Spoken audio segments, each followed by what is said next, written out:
Good morning student, I am Parul and today's our topic is the physical features of India, class 9th, chapter 2, social science.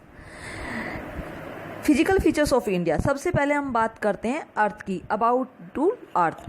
अर्थ जो है वो 3 part में divide है। First part is the crust, second mental and third core. Crust का second नाम सियाल है। सियाल जो silicon plus aluminium से बनी है। मेंटल का दूसरा नाम सीमा है जो सिलिकॉन प्लस मैग्नीशियम से बनी है। एंड थर्ड कोर यानी कि नीफे जो निखिल एंड फेरियम से बनी हुई है। ये इनके सेकंड नेम है स्टूडेंट। अब हम अर्थ के स्ट्रक्चर को समझने की कोशिश करते हैं। आप इसकी कंपैरिजन एक एग से कर सकते हैं। जैसे एग का आउटर लेयर क्या होता है, हार्ड, इसको आप क्रस्ट मानिए। इसके अंदर जो वाइट वाला पार्ट है वो क्या है, उसको आप मेंटल कहिए यानी कि सीमा। और थर्ड जो येलो वाला पार्ट है आप उसको कोर कहिए। ठीक इसी तरीके से हमारी अर्थ का स्ट्रक्चर है। हम जिस अर्थ के ऊपर अपने डेली रूटीन की एक्टिविटी करते हैं, इंडस्ट्री, ट्रांसपोर्ट, दुनिया भर की चीज़ें हम यहाँ पे करते हैं, तो वो जो पार्ट है वो बहुत हार्ड है।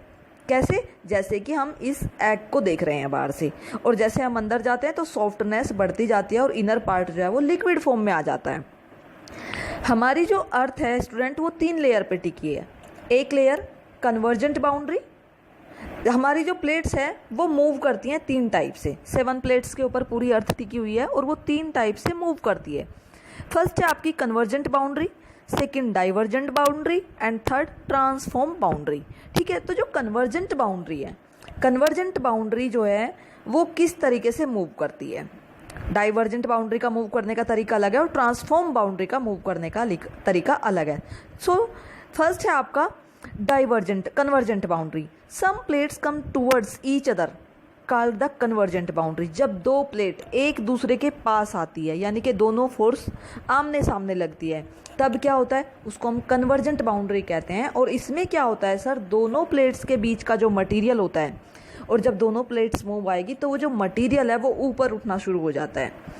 और ऐसी चीज़ से क्या फॉर्मेशन होता है, इस चीज़ से फॉर्मेशन होता है माउंटेन का, कोस्टल एरिया का। क्लियर? तो जो माउंटेन और कोस्टल एरिया बनते हैं वो बनते हैं हमारे कन्वर्जेंट बाउंड्री के कारण। अगर कन्वर्जेंट बाउंड्री में 2 फोर्स आमने सामने नहीं वर्क करेगी तो माउंटेन और कोस्टल एरिया पॉसिबल नहीं है। सेकंड है आपकी divergent boundary. Some plates move away from each other called divergent boundary.